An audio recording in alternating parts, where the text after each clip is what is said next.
me and my passion for years, and that is where it's all started. So Neurolink has started 3 decades ago, and we focus on helping people become better versions of themselves.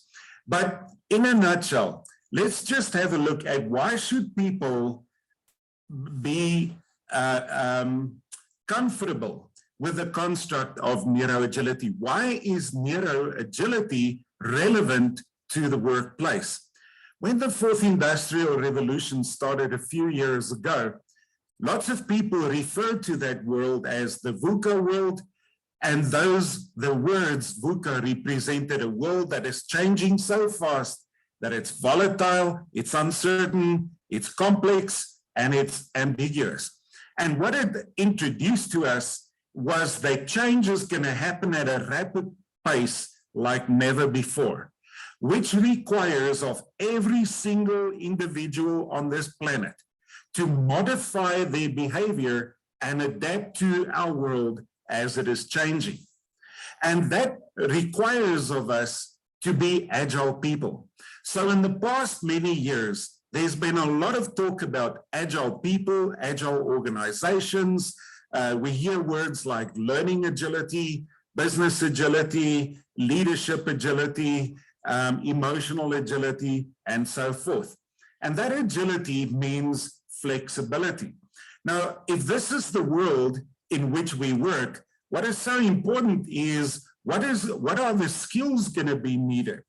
And in the beginning, when we looked at the VUCA world, we saw that the top 10 skills suggested by the World Economic Forum, 5 of those skills are brain power skills like complex problem solving, critical analytical thinking, creativity, cognitive flexibility, and so forth. And then the other 5 skills listed here can be categorized into the framework of emotional intelligence. So these are the human skills needed for the workplace today and the future. But then since COVID has started, our world has gone into a completely different level of change. And people are now starting to talk about the Barney world. And Barney is the acronym for words that represent the words, a world that is brittle, a world where people are anxious, where things are not making sense anymore, so it's non-linear, and also a world that to many people have become incomprehensible. And the bottom line of a world like this, when we are experiencing intense disruptive changes like this, it is essential for every human being to be change agile. In other words, to have that mental flexibility to adapt and adjust with ease and speed to the changes that's taking place in our world. And since then, again, we see that the skills that are being put forward as the most desired human skills for the workplace of today and tomorrow are brain power skills. And there you can see the list of those skills and how important they are. But analytical thinking and innovation goes without saying.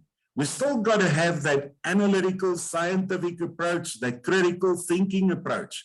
But in the same instance, we need to now more than ever think outside of the box and not be stuck inside the box.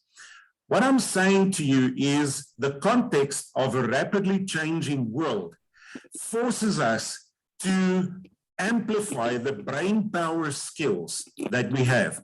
Now, we have to remember that we all have a brain, but that brain can be very powerful when we learn the appropriate skills.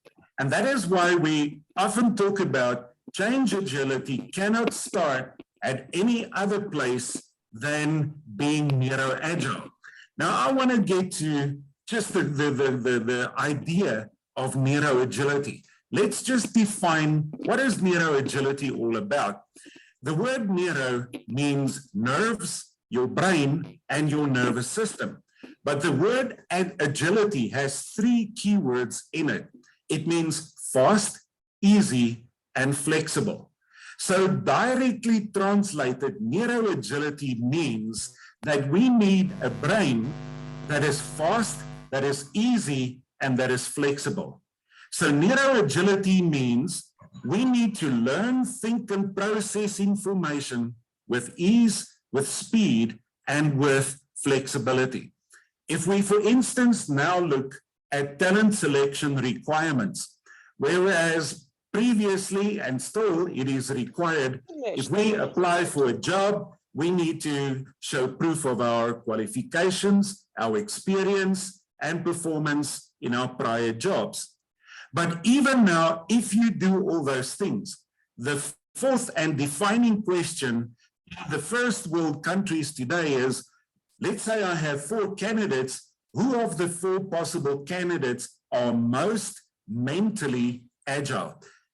Agility, mental, neuro agility has become your competitive advantage in today and tomorrow's world. And that's why it's so important that we have to make the time to talk about this concept and what this is all about. So, ladies and gents, what I do want to ask you is, here is a short video of a person instructing just a simple movement activity. And what I'd like you to do, look at the video and do the same thing that this person is illustrating to you. And just experience how this feels when you do it.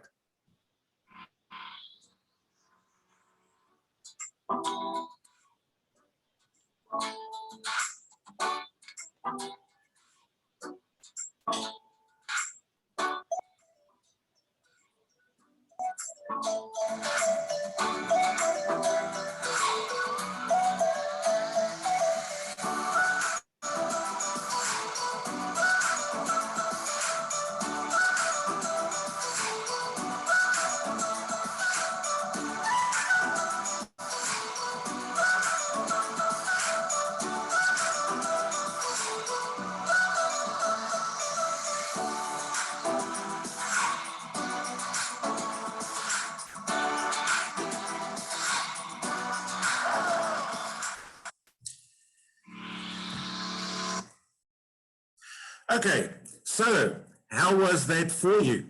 If you tried to do this activity, the reason why I showed you this simple activity was for you to experience what neuro agility was all about.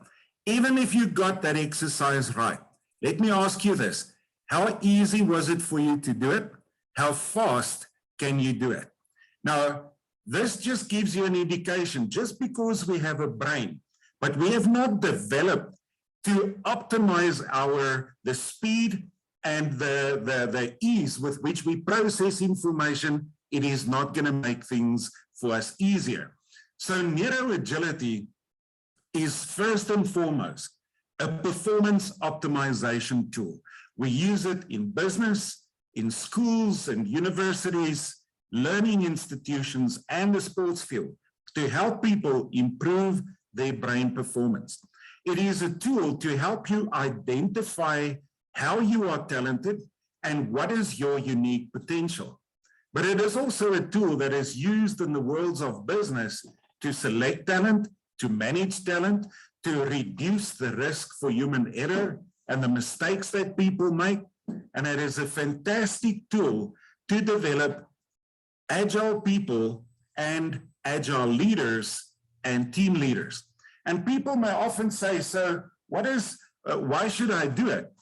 This is why companies are talking about being agile companies. When you have groups of people, when you have an agile organization, who's the organization? You, the people.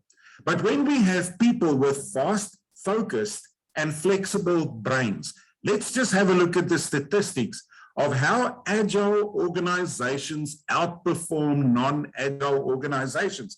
In the first place, agile organizations are 32% more likely to be first with a new product in the market. They have a 37% greater employee productivity. Ladies and gents, this is profound. If you can almost with 40% improve productivity, they have a 34% better response to customer needs, 26% greater delivery of quality products, 58% better skills to meet future demand, and they are 17% more likely to be the market share leaders. This is all about business, and this is what I'm talking about. We should be using brain power skills to have fast, focused, and flexible minds that will enable us to work faster and smarter, helping drive better business results. Neuro agility is not just one of those things we talk about that's nice to talk about or interesting. It is an approach that definitely complements performance optimization in organizations. The question is often, who is neuro agility for? Here's the beautiful thing. Any person with a brain benefits from what we do, whether it's small kids, parents, children, students, workers, sports people, it doesn't matter. Any person can do to make themselves better versions of themselves than what they've been before and can benefit from it. We have to remember that even if we've developed very well, it's one thing to get to a high level of performance optimization. It's another challenge to stay there, because how my brain works, if I don't use it, I lose it. So it's a good tool to constantly sharpen the saw. And that is why we invited you to this webinar, because people development professionals like yourselves should be knowledgeable about the neuroscience of learning, the neuroscience of performance optimization, because when we anchor our people development practices into the hard sciences like chemistry and neurophysiology and so forth, it really helps us to separate fact from fiction in our people development practices. It helps us to follow an inclusive approach, and it's really just a tool that makes us better experts because it gives us in-depth understanding. That's why we invited you to this webinar. So often I hear people asking me, but can neuroagility really be measured? And yes, this is the good news. Having studied business needs, having studied neuroscience, having understanding of future trends help us to conceptualize and develop an instrument that helps people development practitioners to measure neuroagility and to help so we can have practitioners who help their clients improve their performance, reduce risk, develop their talent. So that's the great news, is it can be measured through an instrument that we have developed, because at NeuroLink, we believe you cannot improve what you cannot measure. So if we talk about improving neuroagility, it has to be measured. So you've got to measure it, you've got to introduce your performance optimization solutions, and then you have to remeasure again to determine to what extent have I really progressed. So this tool that we have developed, I often get the question, what is it? And sometimes people think it's something like a psychometrical test or something like that. Ultimately, the purpose of this assessment is to help people develop themselves. Therefore, our assessment provides us a report that is, in a nutshell, a plan of action to help people develop a fast, focused, and flexible brain. And the name is the Neuro Agility Profile, but it has been abbreviated as the NAP. And the purpose of the NAP is to help people identify and optimize the brain-mind elements. Let me just quickly stop there. Brain is where my nerves are. Mind is what's inside the brain. We cannot distinguish between these two things, because what happens in my brain will impact the mind. What happens in the mind will impact the brain. And that's why we talk about optimizing the brain-mind elements that impact the ease, speed, and flexibility with which people think and learn. So the Neuro Agility Profile is an instrument that helps people develop cognitive flexibility. Now, you'll remember that cognitive flexibility is one of the most desired skills for the workplace of the future. And I want to use this analogy. If we look at a ballet dancer, for a ballet dancer to execute her skills with accuracy, beauty, and precision, she needs to be fit and flexible first. Here, the analogy is for workplace, people in the workplace. If we want to be workers who execute our skills with accuracy and precision, we need to be brain fit and we need to be cognitively flexible or mentally agile. And this is why this tool has been developed. It is a lifestyle questionnaire. It's not a test. A test is something you can fail. This is not a test. It helps you to develop yourself. This is a tool that indicates the full range of the mental modalities that impact our thinking, our learning, and how we process information. And there's a part of the profile that we refer to as neuro design. Your neuro design is the brain blueprint you have for how you are talented. It indicates how unique your potential is. We all have potential, but some people have potential to be scientists, others are artists. Our neuro, and it's because our neuro design is different. So the Neuro Agility Profile is an illustration of the elements that impact your brain fitness and your mental flexibility.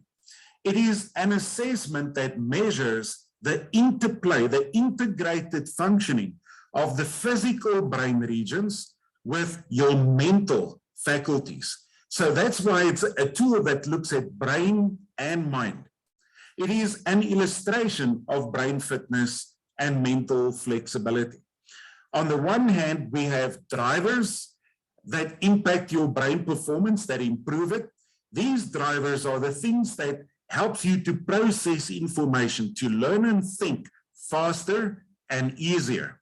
On the other hand, we have a leg that's called neuro design, which is an indication of the elements that impact your potential and tells you how unique you are in terms of learning, thinking, problem solving, and so forth.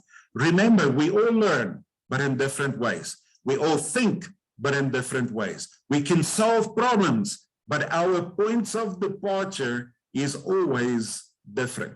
And it's crucial for people to understand what are my unique strengths and preferences.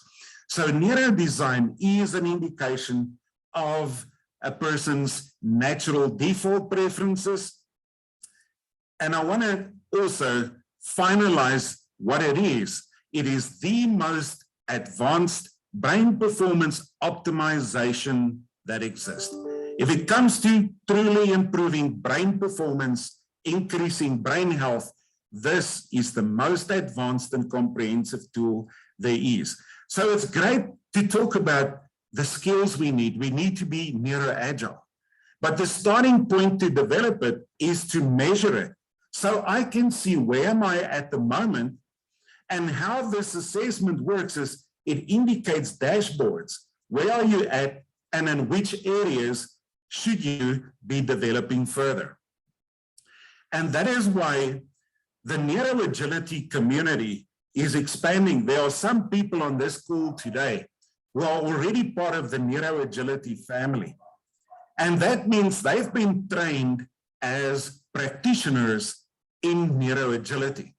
And the purpose of this training is to make you an expert in understanding how Neuro Agility can help you help your clients improve their business results. And if you're in the people development industry, this course, the Neuro Agility Profile Practitioner Training, is the most comprehensive and advanced brain power course you can do.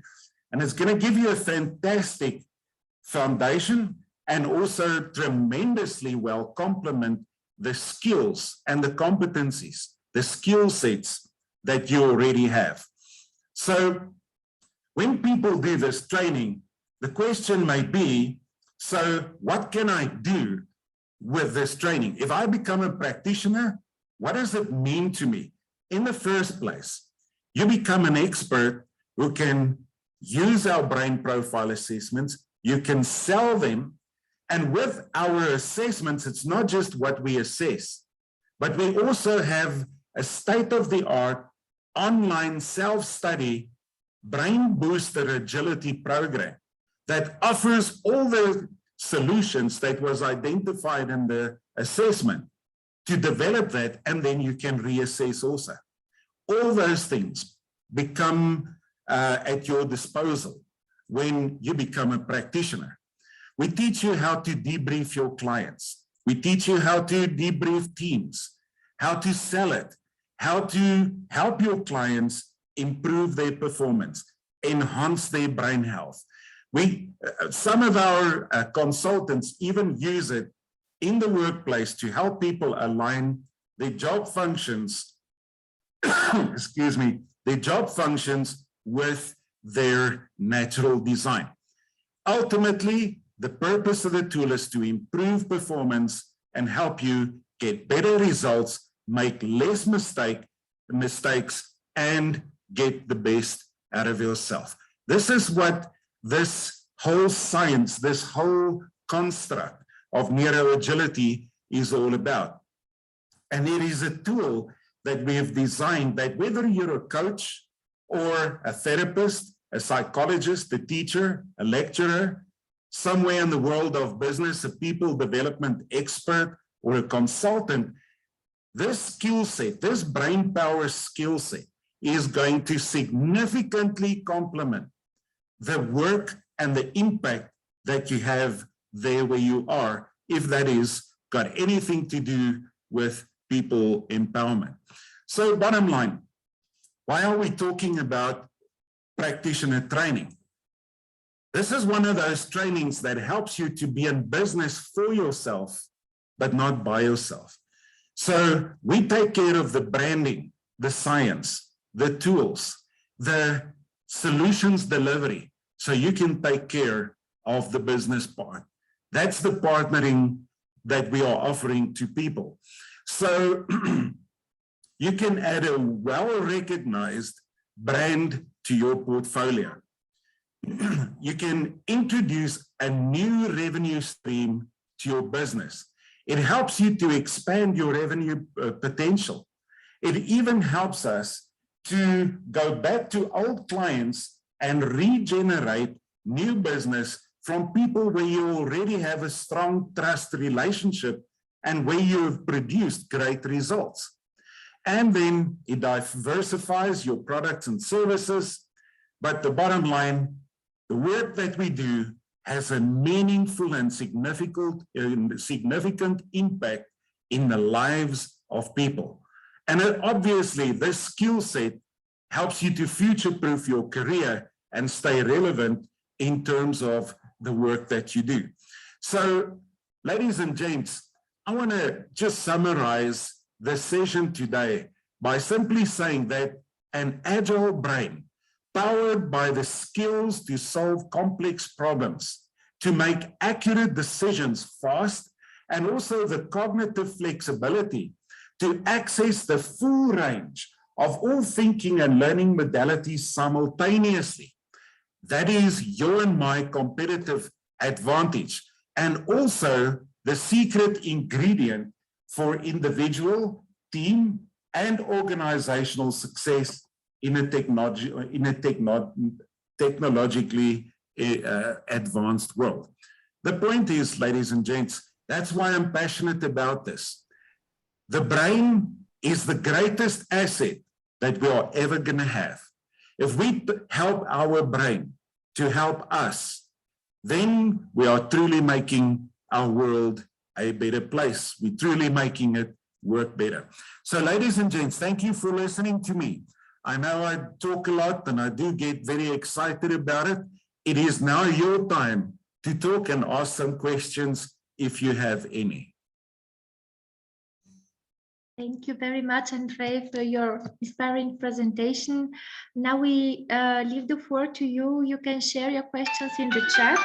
or maybe by using your microphone, and ask also your camera if you wish, and ask direct questions to André. This is unique opportunity today to have him here. So please take the chance and ask your questions now.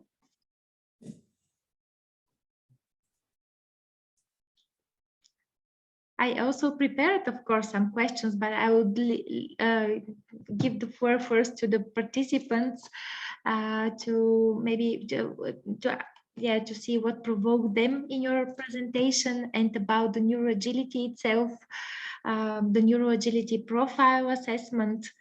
Okay, there is currently no question in the chat. Maybe I would like to start with one question about the risk of human error, because I think this is, I haven't seen it in any tool before, that an instrument, a tool, assessment tool can really measure the risk of human error under stress. Can you share with us more about that?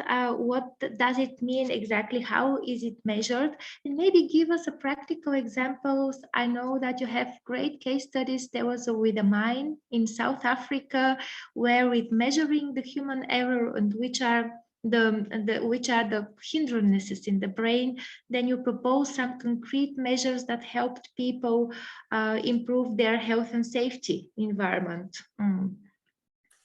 Yeah, thank you. Very good question, Amelia. We have to, let's start with the world in which we live in. Human beings now have to compete against AI.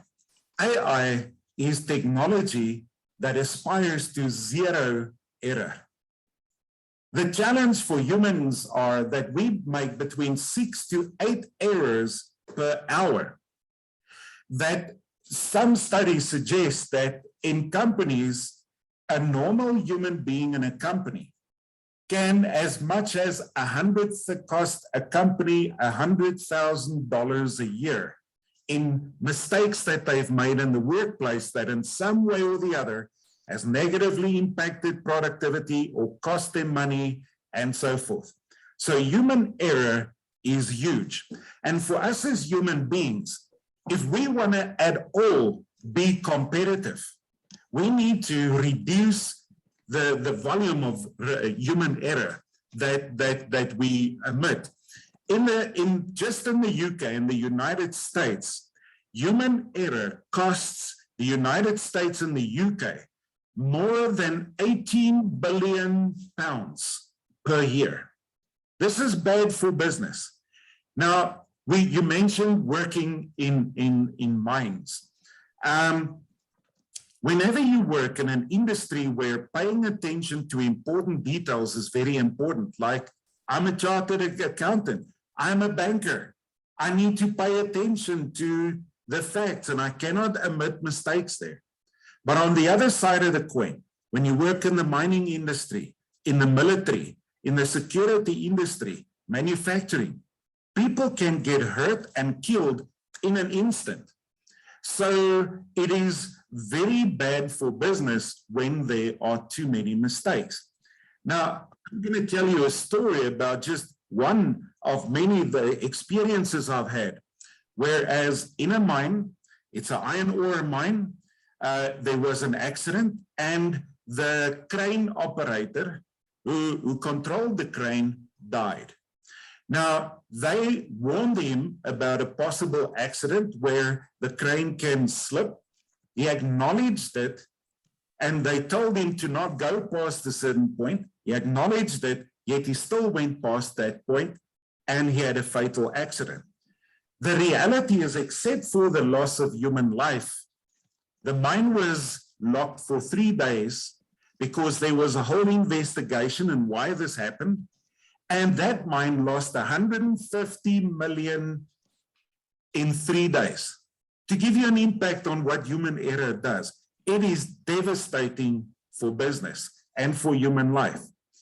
So we went in, we did a whole assessment, and part of the assessment that I refer to today is where we look at the combination of people's dominant brain hemisphere eye, ear, and hand. There are 16 different variations of how people process information. But now what happens is when people experience stress or when they are fatigued, certain brain regions shut down. And the long story short of this is that's why you sometimes get people, they look, but they don't see. They hear, but they don't listen.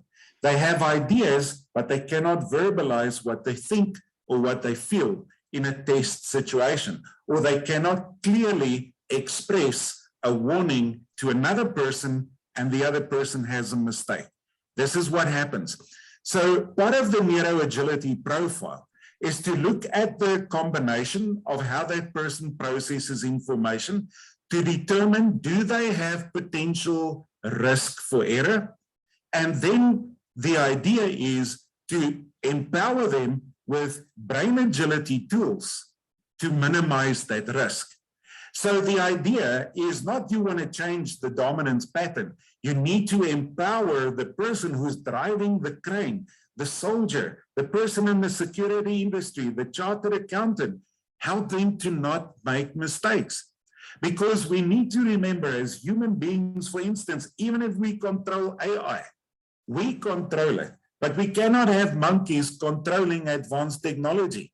We need to have smart people who's not making mistakes to control technology that's not making mistakes. And that is why we have to make ourselves a priority. Now, the end result, we went in, we used the Neuro Agility Profile, we did these assessments, we determined their risk for error, their brain fitness level, their sleeping patterns, we looked at diet, you know, all the things that the profile assesses. It assesses 13 brain-based elements that will influence this. Once we saw that, we started developing people to show them, there's your risk for error. This is what you should be doing to minimize that. Anything from diet to their sleeping pattern to everything. They started doing it, and then we remeasured them again. The end result was, after we've done this with management and with all the workers, the mind did an assessment which they call the organizational climate assessment. Now, how the assessment works is if the organizational climate assessment gives you a 3.1 result, it says this intervention that we did was meaningful and the company got a proper return on investment. So it's impacting productivity. When they did the assessment, the result was 8.9%. What this means, we could give the company a 3 times better return on the investment than what was the minimum requirement.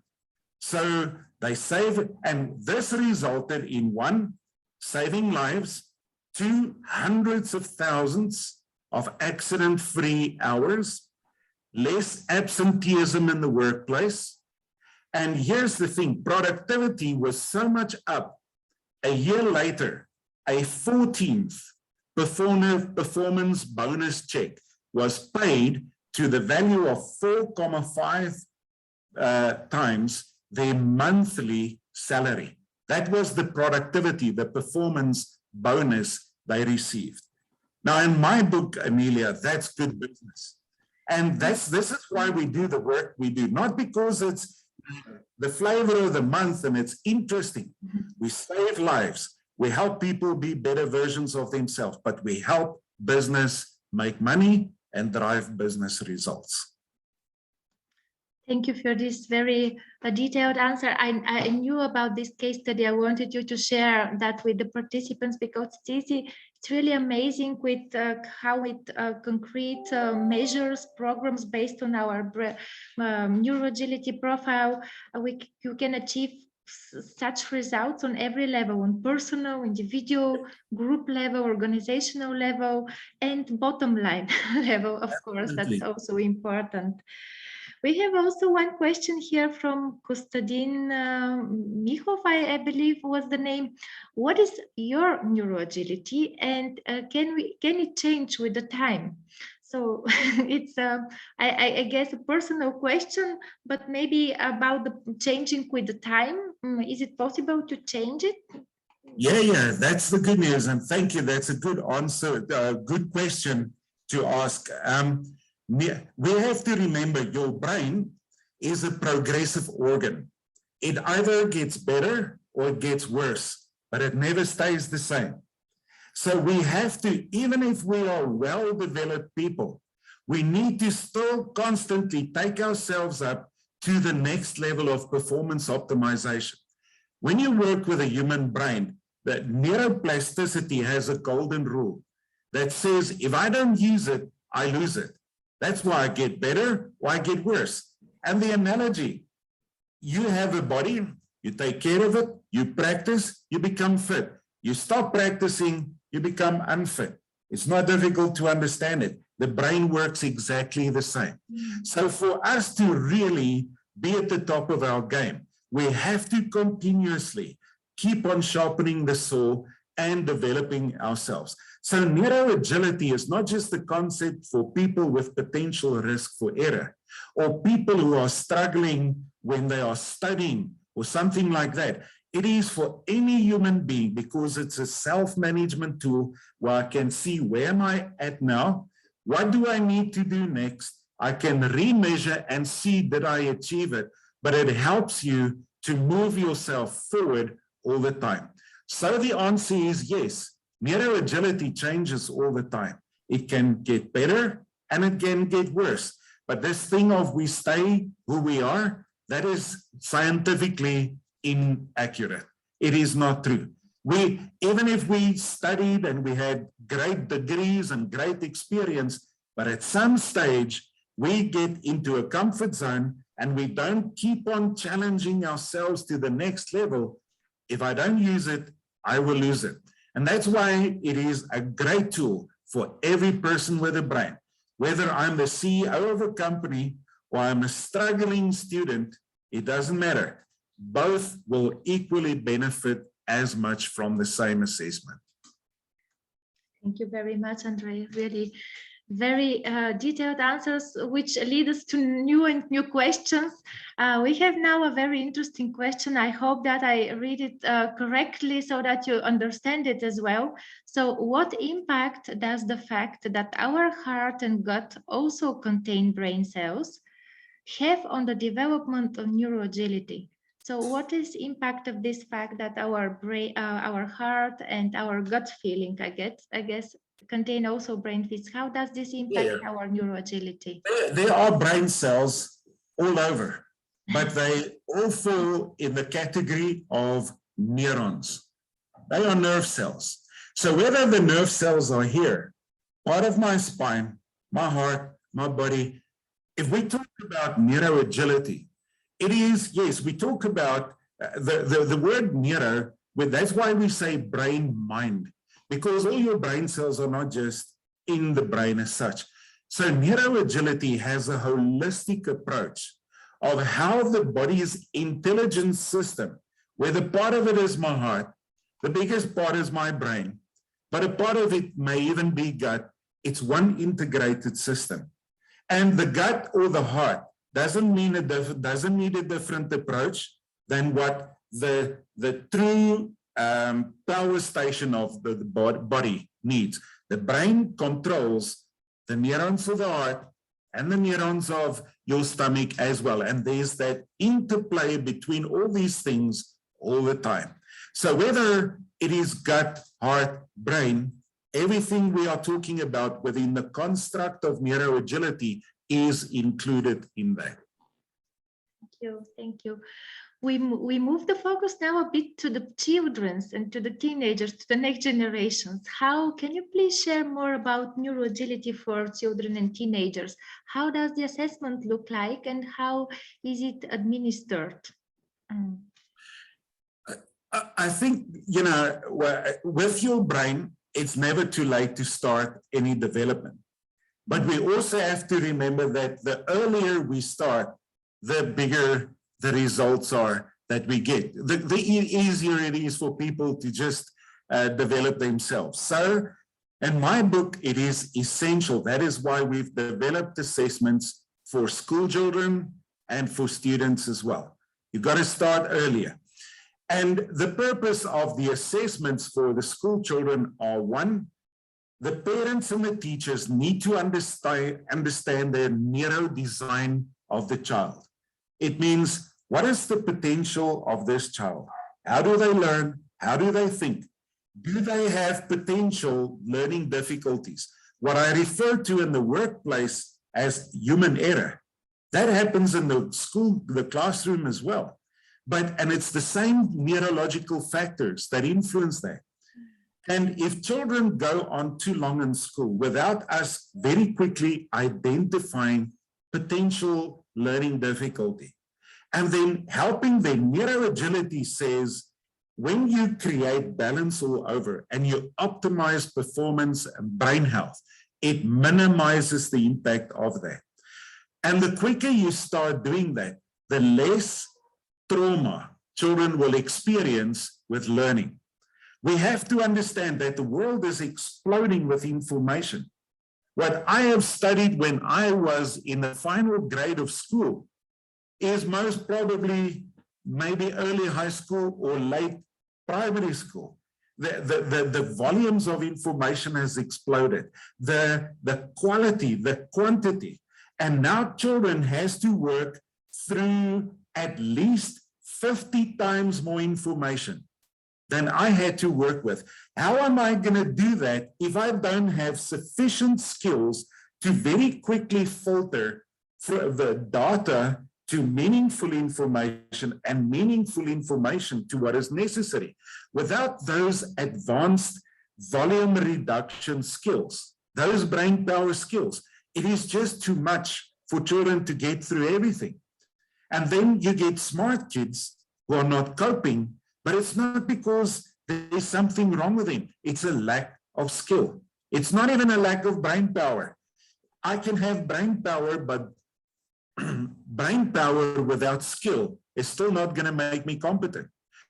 Potential plus nothing gives you nothing. I can have the potential to be a genius, but if I am not identified as one and I learn and develop skills that awakens the genius within me and helps me to really develop that further, then I'm just going to be maybe way above average, but the world will not even know about me.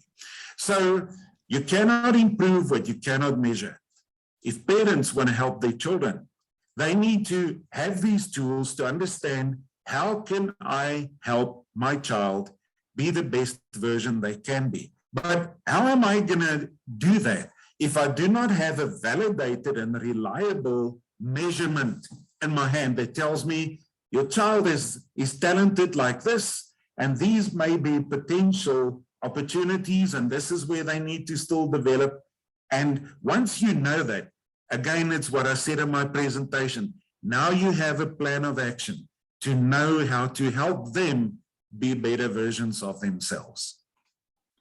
And as a practitioner, in the practitioner's training, you will be trained to use both profiles for adults and yes. The practitioner training enables you to use the Neuro Agility profiles for children, the ones for students, and the ones for adults. Yes, they get to choose which ones they want to use.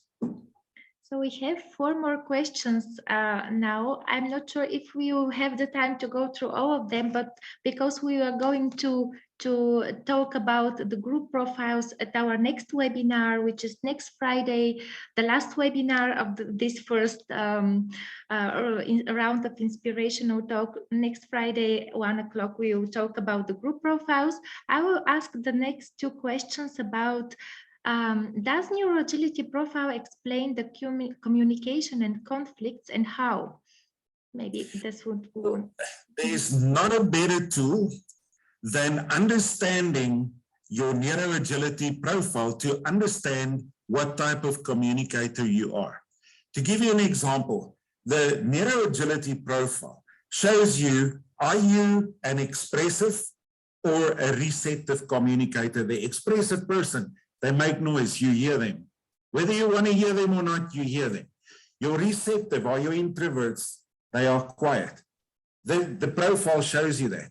Then we look at verbal and non-verbal communication. Verbal communication, it's language. It's what I'm doing now. But this, that's non-verbal communication. But that speaks as much. So some people tend to be more verbal, others more non-verbal. How do they know, am I verbal or not? Am I expressive or receptive? But now it comes to listening. Depending on your dominant ear, if you speak softly, Amelia, I might go like this. I might turn my ear towards you, which means my this ear takes the lead. Now, some of our ears focus more on listening to how things are said. Others listen more to what is being said. So when you put all these factors together, you start realizing, I'm a talker, for instance, but I'm not a good listener. Or I listen, but I listen more to how you say things than to what you say. You need to understand this about yourself, because if you don't understand this, people miscommunicate. And when they miscommunicate with each other, it's where conflict arises.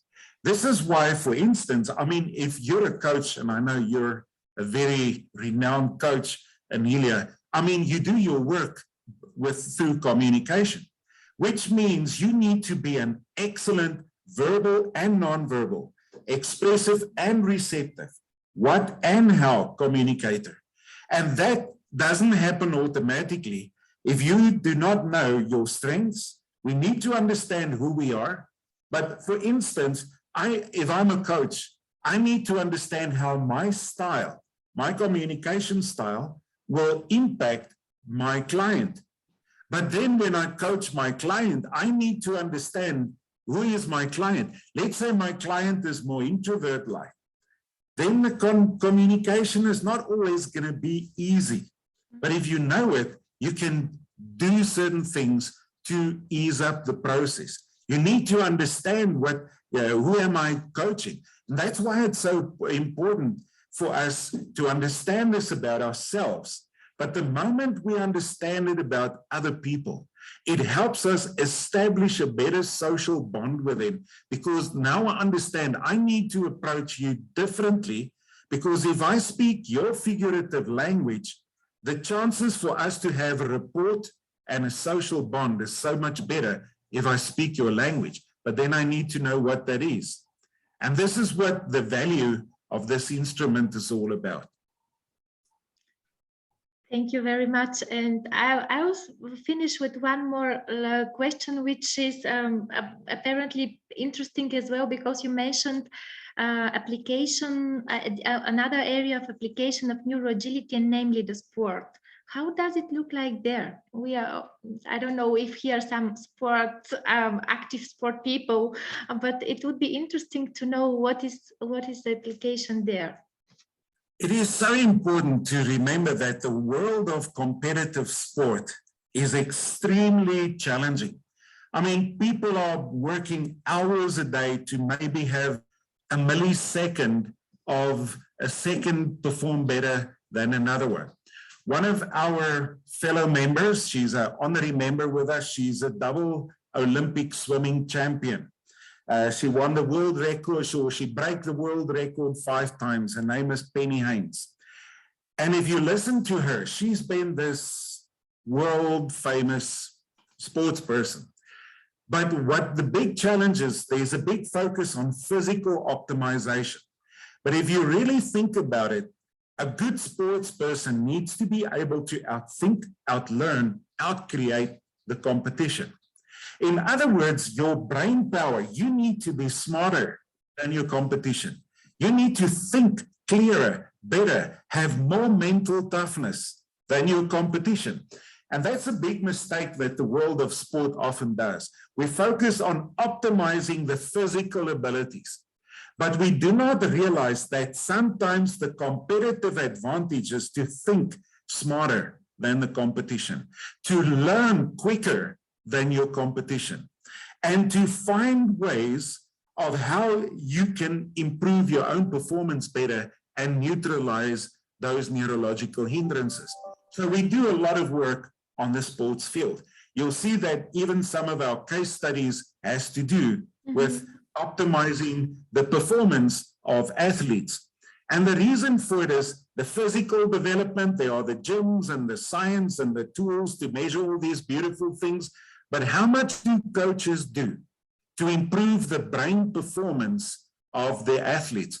But when that athlete performs, it's where they have to think on their feet and have the mental toughness to compete in extremely stressful situations. But how much brain training do they get to do that? So this is where we play a role. I don't influence the physical training. The Neuro Agility is used with coaches. One, to understand, the coach must understand their own coaching style. The coach must understand who are my athletes, who am I coaching. The coach must understand what is the potential and potential for error. Once that has been identified, how do I help my athlete to minimize their risk for error? And once we do that, we find that they can, on the field, outthink in a stressful moment just so much better their competition. So in my opinion, it is essential, as importantly this is for the workplace and for schools and universities. It is important on the sports field also, if you really want to be the best version of yourself. Thank you very much, André. It's exactly 2 o'clock in 2 minutes, but we started 2 minutes later. I would like to thank you all for being here with us, to thank you, André, for being here with us and inspiring us with the Neuro Agility examples you have. And if you wish to hear more about them, more about our practice also in Bulgaria and in the region, we will let you know. Or follow us on the social media in Facebook and LinkedIn. And soon, end of March, we will be starting our next practitioners training. Let you know more about that. So the enrollment is already starting. So if you wish, we will give you more information about that. Thank you very much. Have a great Friday and a great weekend, and see you soon. Hopefully. Thank you, Amelia. Thank you, ladies and gents. Happy Friday to you all and a blessed day. Happy Friday, yes. Thank you.